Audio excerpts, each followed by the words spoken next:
Iginit ng aktor at TV host na si Vong Navarro na hindi sila magkasama ni Roxanne Cabanyero noong gabing sinasabing pinagsamantalahan niya raw si Roxanne. Kahapon, nagsampa na ng kasong perjury si Navarro laban kay Cabanyero. Balita ang hatid ni Salima Reftan.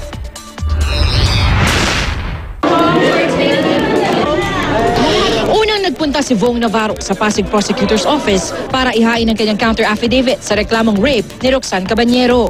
Masyadong dinadaw nila yung pagkatao ko at na wala naman akong ginawang krimen na pangre-rape. Ang alegasyon ni Cabanyero, sinundo daw siya ni Navarro mula sa hotel na tinutuluyan noon sa araw siya pinagsamantalahan sa loob ng sasakyan ng aktor. Kasama ni Navarro ang ilang saksi na magpapatunay na magkakasama sila sa isang show sa Cavite noong April 24, 2010. Ang gabing sinasabi ni Cabanyero na naganap ang paggagahasa. Sinampahan ng kapatid ni Navarro na si Fercy Dan, producer na si Moises Manyo at mga dancer na sina Abner Molina, Jason Holyoso at Izan Sabelio ang kanilang mga salaysay. Hindi na talaga siya umalis kasi from the time na umuwi siya, since pag nandun na kami sa bahay, wala na. Magkasama po kami nun from 5 p.m. to 1:30 ng April 25. Bunsod nito, naghain si Navarro sa Pasig Prosecutor's Office ng counter-charge na perjury laban kay Cabanyero dahil sa umano'y pagsisinungaling nito.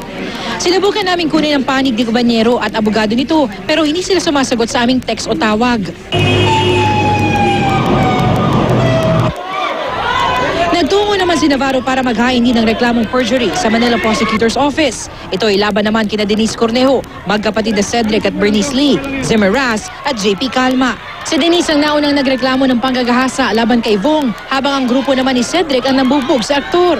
Alam naman nila natin na gumagawa sila ng mga ginawa nila sa amin. Yun ay talagang inimbento nila, pinagtungan nila. Kami, meron po kami patunay sa CCTV na totoo po yung sinasabi. Ibinagkibit balikat lamang ni Cedric Lee ang isinampang reklamo ni Vong. Pangaharas lamang daw ang nonsense case na iniharap nito. Sinusubukan pa rin namin kunan ng pahayag ang iba pa sa grupo ni Cedric Lee.